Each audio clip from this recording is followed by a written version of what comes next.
Hello students, आज हम लोग क्लास 11 वेक्टर एनालिसिस का नेक्स्ट पार्ट देखेंगे, वेक्टर अलजेब्रा के बारे में कि वेक्टर अलजेब्रा क्या है। वेक्टर अलजेब्रा, वेक्टर अलजेब्रा पढ़ने से पहले कुछ बेसिक डेफिनेशन जानना बहुत जरूरी है, जिसको हम लोग कोशिश करेंगे जल्दी जल्दी समझते हैं। आसान आसान सा है। पहला हेडिंग है modulus of vector. Modulus of vector, modulus of vector क्या है ये जानना है। द मैग्नीट्यूड ऑफ वेक्टर, किसी भी वेक्टर का जो मैग्नीट्यूड होगा वो उसका मॉडुलस ऑफ कहलाएगा, उस वेक्टर का मॉडुलस कहलाएगा। The magnitude of vector is called the modulus of that vector. ठीक है, मॉडुलस ऑफ वेक्टर को आप मॉड में रिप्रेजेंट करते हैं। ये मॉड है, मॉड वेक्टर है, that is called the modulus of vector है।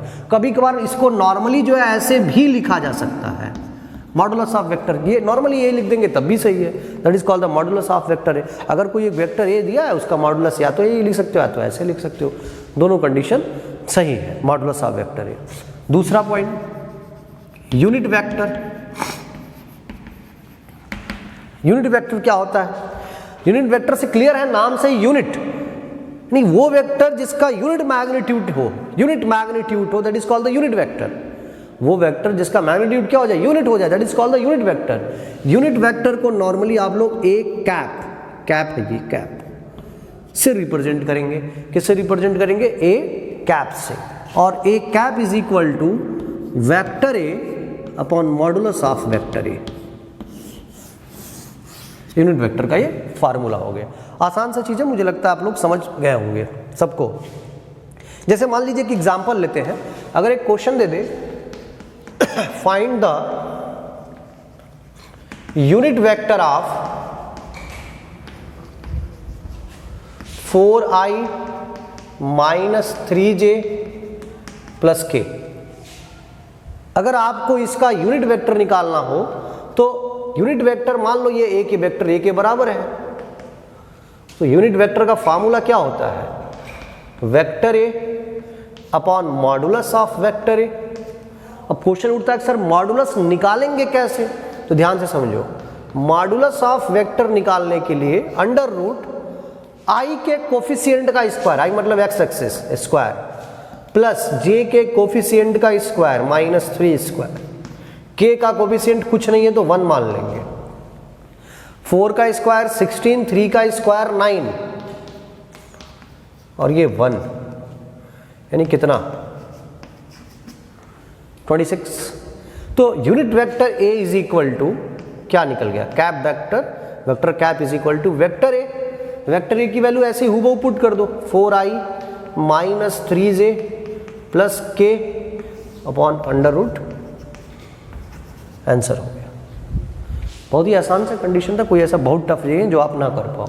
एक और क्वेश्चन कोशिश करते हैं करने के लिए, नोट कर लीजिए। चलो एक और करते हैं, यूनिट वेक्टर निकालते हैं, 3i minus 2j plus 2k।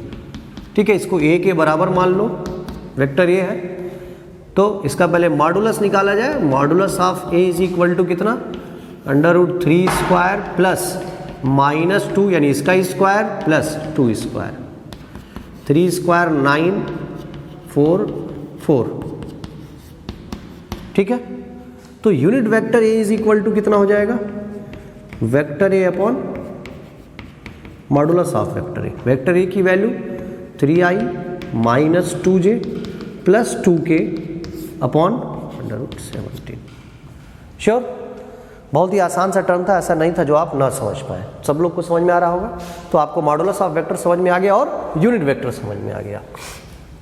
चलो अगला पॉइंट, कुछ बहुत ही इंपॉर्टेंट कंडीशन है इसमें, वो आपको याद होने चाहिए। याद भी हो जाएगा, इजी है सारी कंडीशन, कुछ ऐसा टफ नहीं है जो तुम ना कर पाओ या नहीं आएगा तुमको। ठीक है, अब हम बात करेंगे थर्ड पॉइंट, इक्वल वेक्टर्स की, कि किन वेक्टर्स को हम इक्वल बोलेंगे, कौन कौन से वेक्टर जो है इक्वल होते हैं। Two vectors are said to be equal, वो दो वेक्टर इक्वल कहे जाएंगे जो सेम मैग्नीट्यूड को हो, यानी 10 सेंटीमीटर अगर ये है और ये भी अगर 10 सेंटीमीटर का है, सेम मैग्नीट्यूड हो और सेम डायरेक्शन में जा रहा हो। इसका डायरेक्शन अगर इधर है ईस्ट की तरफ, तो इसका भी ईस्ट की तरफ है। ये मतलब नहीं है कि एक साथ चल रहे हो, एक जगह से चल रहे हो, कोई जरूरी नहीं है। मैग्नीट्यूड सेम होना चाहिए और डायरेक्शन सेम होना चाहिए। That vector is known as the equal vector. उन्हीं वेक्टर्स को क्या बोलेंगे? Equal vector. डेफिनेशन क्या दे सकते हैं? Two vectors are said to be equal if they have equal magnitude and equal direction. Confirm हो गया? बना लीजिए सब लोग, इक्वल डायरेक्शन, सेम डायरेक्शन। ठीक है, अगला बात करते हैं point number 4, negative vectors. Negative vectors देखो क्या है, यही कंडीशन है, दो वेक्टर जिनका मैग्नीट्यूड तो सेम हो, मैग्नीट्यूड क्या हो? सेम हो, बट डायरेक्शन क्या होना चाहिए? डायरेक्शन क्या होना चाहिए? अपोजिट होना चाहिए। अगर ऐसा है तो वो negative vector. Negative vectors of a given said to be of same magnitude but opposite direction. Same magnitude but opposite direction is called the negative vector. बहुत ही आसान सा डेफिनेशन था। कंफर्म सब लोग? कोई दिक्कत यहां तक किसी को कोई दिक्कत? आसान सा। अगला बात करते हैं, नाम से देखिएगा, चौथा पॉइंट, पांचवा पॉइंट, को इनिशियल वेक्टर्स। इनिशियल का मतलब स्टार्टिंग, को मतलब कॉमन, यानी वे वेक्टर जिनका स्टार्टिंग पॉइंट सेम हो। वेक्टर ए, वेक्टर बी, दो वेक्टर मैंने लिया और दोनों का इनिशियल पॉइंट क्या है? सेम है, that is called the coinitial vector. बहुत ही आसान vector. The vector are said to be coinitial if their initial point is common. The vectors are said to be co-initial vector if their initial point